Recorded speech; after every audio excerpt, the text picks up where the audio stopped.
Hello दोस्तों, नमस्ते, प्रणाम। आप सभी को अपने YouTube चैनल पे स्वागत करती हूँ। आप सभी का पैर छू के प्रणाम करती हूँ, आशीर्वाद की कामना करती हूँ। दोस्तों, आप सबके बीच में एक चुटकुला नाच गीत लेके आई हूँ।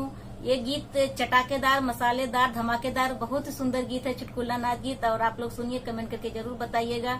और हाँ, आप लोग लास्ट तक सुनेंगे तो बहुत ही आनंद आएगा है गीत में। और पूरा सुन के कमेंट करके जरूर बताइएगा।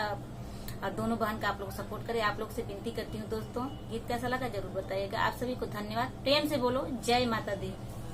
हेलो दोस्तों, मैं हूँ किरण प्रजापति और अपने YouTube चैनल पे स्वागत करती हूँ। आप लोग का पैर छू के प्रणाम करती हूँ।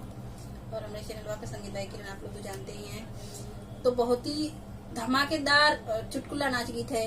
सुनना गीत पसंद आएगा तो लाइक, सब्सक्राइब, शेयर करना। आइए सुनाते हैं गीत।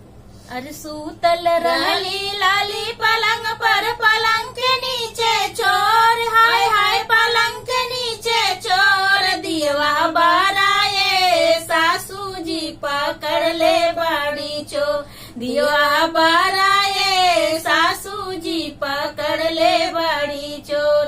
अरे सूतल रहली लाली पलंग पर, पलंग के नीचे चोर, हाय हाय पलंग के नीचे चोर, दियवा बाराए सासू जी पकड़ ले बड़ी चोर, दियवा बाराए सासू जी पकड़ ले बड़ी चोर।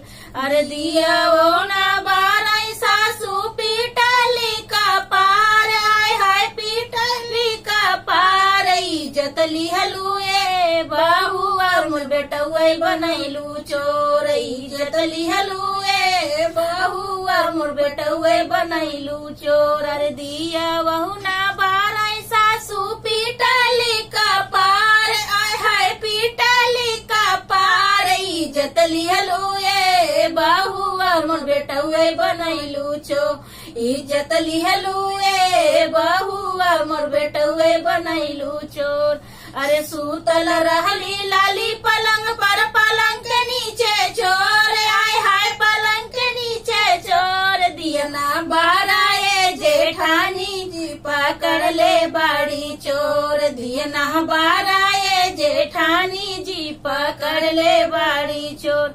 अरे दिया वौना बाराई जेठनी पीटली का पार, हाय हाय पीटली का पार, इज्जत लिहलुए देवरानी मोर देवर वही बनैलू चोर, इज्जत लिहलुए देवरानी मोर देवर वही बनैलू चोर।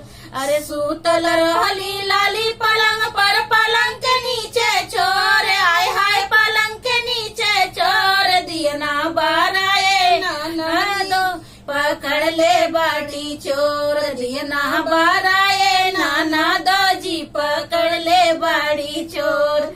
अरे दिया वौना बाराई नन दो पीटली का पार, आय हाय पीटली का पार, इज्जत लिहलुए भाऊजी मोर बिरन बनौलू चोर, इज्जत लिहलुए भाऊजी मोर भैया के बनौलू चोर। अरे दिया वहुना बाराई नन दो पीटली का पार, आय हाय पीटली पार, इज्जत लिहलुए भाऊजी मोर भैया के बनौलू चोर, इज्जत लिहलुए भाऊजी मोर भैया के बनौलू चोर। अरे सूतल रहली लाली पलंग पे, पलंग के नीचे चोर, आय हाय पलंग के नीचे चोर, दियवा बाराए सासू जी पकड़ ले बड़ी चोर, दियवा बाराए सासू जी पकड़ ले बड़ी चोर। तो दोस्तों, ये गीत कैसा लगा आप लोग? बहुत ही धमाकेदार है। और आप लोग शायद ये गीत यूट्यूब पे नहीं सुने होंगे। तो गीत कैसा लगा आप लोग कमेंट करके जरूर बताइए। मिलते हैं अगले वीडियो में, तब तक आप सभी जय श्री राम।